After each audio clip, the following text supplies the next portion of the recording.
Muito bem, vamos começar aqui mais uma vez, seguindo aqui a linha do plano de sequência, dessa vez, Missão Impossível e suas mulheres impossíveis.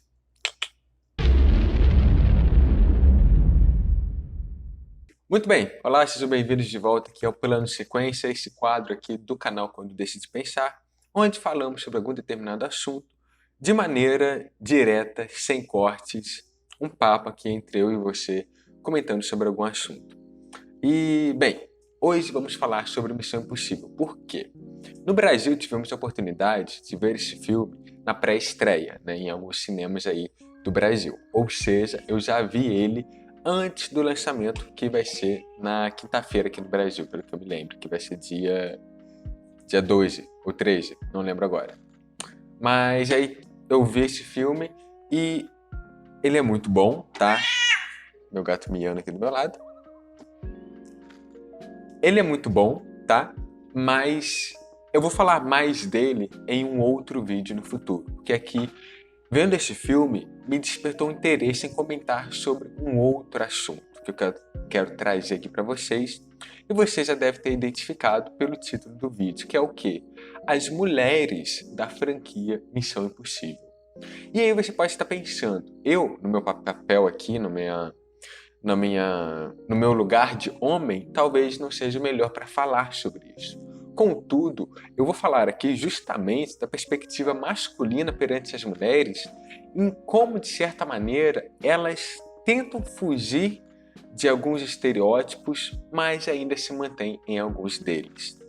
E aí, eu até trouxe um livro aqui, que é esse daqui, ó, que é o Cinema e Psicanálise, né? Esse é o volume 5, que fala sobre história, gênero e sexualidade. É uma coletânea que você pode encontrar na Amazon. E é muito boa porque ela traz, né, a psicanálise juntamente com o cinema e traz alguns estudos bem interessantes e alguns pontos de vista que vale a pena serem conferidos e você também vale a pena conhecer, né? Vale a pena se aprofundar um pouco mais nisso. E aí, por que eu vou falar disso? Porque, bem, normalmente, vou pegar o exemplo de James Bond, né, dos filmes da franquia do 007. Normalmente, as mulheres que participam desses filmes, elas têm um papel muito já alinhado. E normalmente é o papel ali de servir basicamente aos interesses do protagonista. E muitas das vezes um interesse romântico. No 007, né, no James Bond, sempre vai ter ali um interesse sexual, aquela tensão sexual. Independente mesmo se for personagens que têm algum tipo de relação com o protagonista ou não.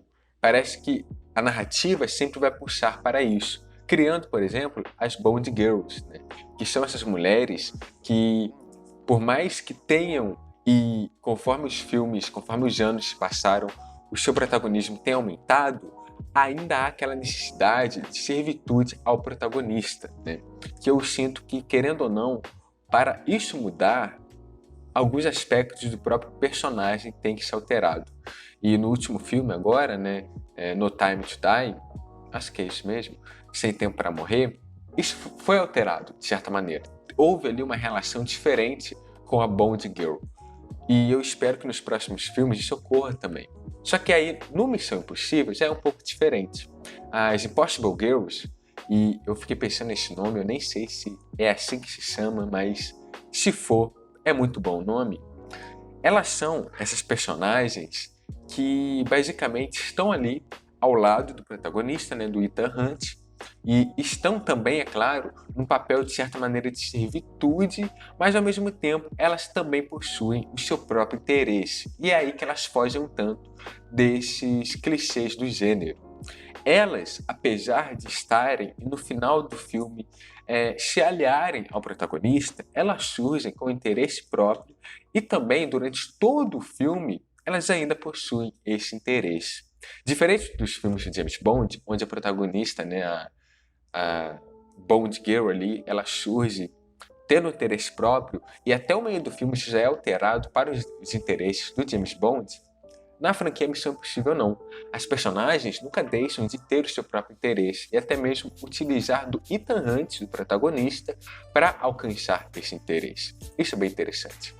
E outra coisa também é que, vendo o filme, eu percebi que as relações que o personagem tem quando ele se relaciona mais profundamente com alguma personagem, nunca chega... Meu gato puto comigo aqui, porque eu tô falando de Missão Impossível. Olha aí.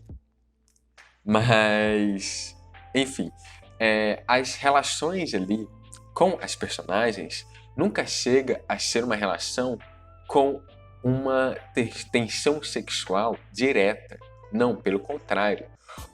Quando a gente acaba vendo ali essas relações com as personagens femininas, há uma relação íntima que não chega a ser sexual, mas é íntima naquele sentido de um conhecer o outro. E eu falo isso mais porque nesse filme agora que estreou, eu vi muito isso na personagem da Rebecca Ferguson, que apareceu nos 2 filmes anteriores. Foi construída uma relação ali com o Ethan Hunt, eles têm ali uma relação clara de um casal, contudo, em nenhum momento rola uma relação sexual, em nenhum momento isso é exposto no filme.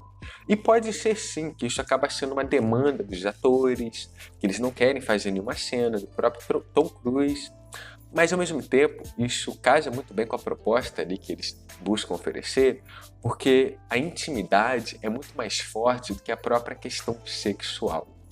Por quê? Muito dessas personagens femininas, e é falado nesse livro aqui, das femme fatales, que são aquelas personagens ousadas, que tomam iniciativa, que muitas das vezes são, em filmes de espionagem, assassinas, que lutam e enfrentam o protagonista e, de certa maneira, fogem daquele padrão feminino delicado. Isso é feito para atender às expectativas masculinas. Tanto a femme fatale quanto aquelas princesas resgatadas são criadas para atender uma certa demanda e necessidade masculina dos seus desejos, seja por uma mulher que tem total dependência do homem ou por uma mulher que foge dessa dependência, então o homem tem um desafio maior em conquistá-la. Então, é sim um ponto de vista masculino desses estereótipos que, graças a diretoras femininas, roteiristas, é alterado conforme o tempo, mas ao mesmo tempo, certos padrões não deixam de existir, né? Eles continuam ali nessas personagens. E em Missão Impossível não é tão diferente assim. A Hayley Atwell, que no filme interpreta ali uma ladra e tudo mais, ela vai construindo também uma relação com Ethan Hunt. Ainda existe essa dependência do personagem, essa questão do personagem ter que salvar ela o tempo todo. E tudo bem, isso casa com a ideia do Ethan Hunt, de seus amigos importarem muito para ele e tudo mais. E, de novo, foge bastante ainda do padrão que vemos de outros filmes. Mas certos problemas, certas situações ainda estão ali. Só que eu achei muito interessante essa ideia de uma relação íntima entre personagens sem a necessidade do sexo em si. O sexo é algo muito íntimo, né? E muitas das vezes ele acaba sendo usado de maneira errada em filmes, né? De uma maneira ou simples ou apenas expositiva. E com isso, criando ali uma sensação daquela relação sexual sendo algo simplório, como se fosse somente algo comum que ocorreu entre aqueles dois, sabe? Coloca uma trilha sonora alta, os cortes, mostra eles embaixo dos cobertores, e não acontece de fato algo íntimo.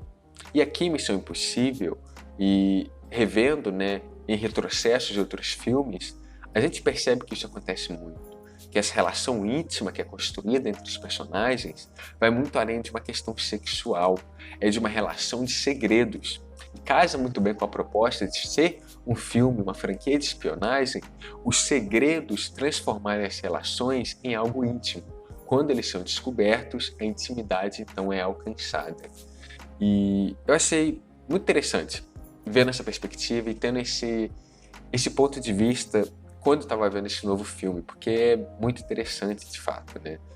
E o que também é mais interessante ainda é em ver como Missão Impossível, ao mesmo tempo que tem ainda o Ethan Hunt, o Tom Cruise como protagonista, a gente percebe ali como eles buscam desenvolver os personagens além do Ethan Hunt. É difícil ainda, ele ainda é o protagonista, tudo roda em volta dele, mas certas ações que os personagens tomam partem deles e não de escolhas que o protagonista fez e eles têm que acatar. E é um filme muito bom, é um filme que, pô, assim, talvez seja o melhor filme de ação do ano. Eu comparei com o John Wick 3, mas a estrutura de roteiro, ela tem uma sintonia gigantesca com a ação. Isso é muito bom porque você vê que as coisas estão combinadas, que não são coisas independentes, que você vai analisar uma separada da outra. Não, elas estão combinadas. A trilha sonora, que inclusive foi feita por ninguém menos. Eu tô pesquisando aqui agora, tá, gente? Foi feita pelo Lorne Balfe. É genial, é assim, ela te deixa tensionado o tempo todo. Então é muito bom. É um filme que vale a pena conferir no cinema, na maior tela possível, porque, querendo ou não, Missão Impossível talvez seja uma das maiores, se não a maior franquia de ação dessa nossa década. E ela passou por décadas e permaneceu viva. E mostra também como que ela evoluiu com o passar do tempo, com o passar das histórias que ela buscou contar. Então é isso. Mais um filme, Tom Cruise aí ousado, como sempre, pulando de lugares cada vez mais altos, com cada vez mais risco, mas entregando cada vez mais boas histórias. É isso. Nos vemos até a próxima. E se você for ver Missão Impossível, lembre-se, não vai ser um 007, mas vai ser algo que... Veja esse filme, esse novo, porque é algo que você não espera. Acredite.